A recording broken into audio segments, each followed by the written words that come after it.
Just, since we got over, once I got with James over at DreamWorks, it just, it was an uncompromised effort to make American music the way I make it and let it hang out. It's everything that I was raised on, and from Haggard to Cash to Willie to Bob Seger to the Eagles, and it just all come up in what I write. And that was so dangerous, I guess, to the first regime I was under.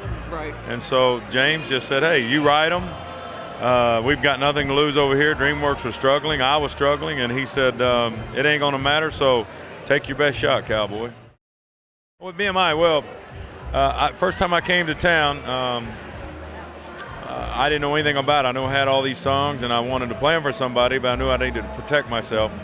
And I sat down actually with he's not even here no more, but everybody in town knows Clay Bradley. Oh, yeah, Clay. And Clay took me in his office. He sat down. He said, he said, here's what you got to do, man. He said, now I'm a nobody. I haven't got a record deal or anything. I just came to town as a songwriter.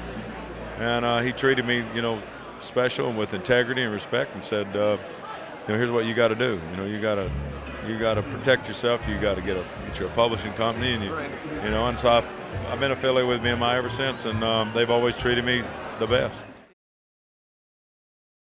Lyrically, I think more real all the time. Now, obviously, I've got a song out right now called "Stays in Mexico" that has freaked some people out, and even when you're real successful, it still will. But the lyric content is still the same, and I've got satellite on my bass boat at home where I go out, and I got in my truck. So I get that old country classic.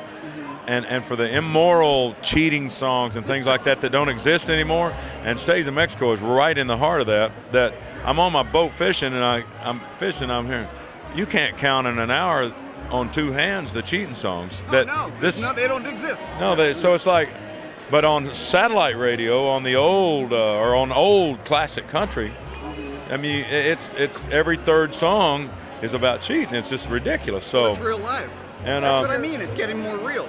And so it's finally come full circle to where the pop part that came in has now, and the candy coated is now being pulled back off of it, and it's exposed for what it is, I think. And whether the music is always country or not, we've been influenced by so many people now that I expect it not to always sound like Bob Wills or Hag. Right.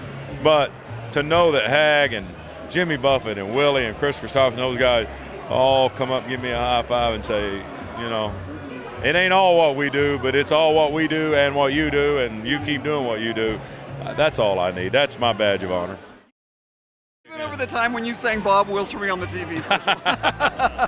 Who sat at my table tonight? Mel Tillis. I know, wasn't that cool? And I was laying stories on him about, I said, my dad had left me all of his 33s about when you sang lead for Bob Wills when Tommy Duncan wasn't there. I remember that record. And Mel's just like nonchalant about it. I'm going, no, you were Bob Wills, dude. You're it. I know all your songs. You're not gonna get me. And he's like, yeah, well, then I went on and did my own thing. And I'm like, no, we need to talk about. That's all I want to talk about. Mel's great, ain't he? He's cool.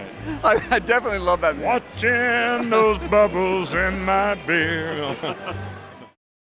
To get Willie Nelson after a 20-year break that's true. on a song that is way different and well written and everything, me and Scotty, as proud as I am to be a songwriter, we felt like we nailed Beer for My Horses. The title was different, the idea was different, and to just reach out and have the courage to go, we're going to pull Willie in and make him sing the second verse, and everybody at the label was going, Willie ain't been on the radio in 20 years, and you go, yeah.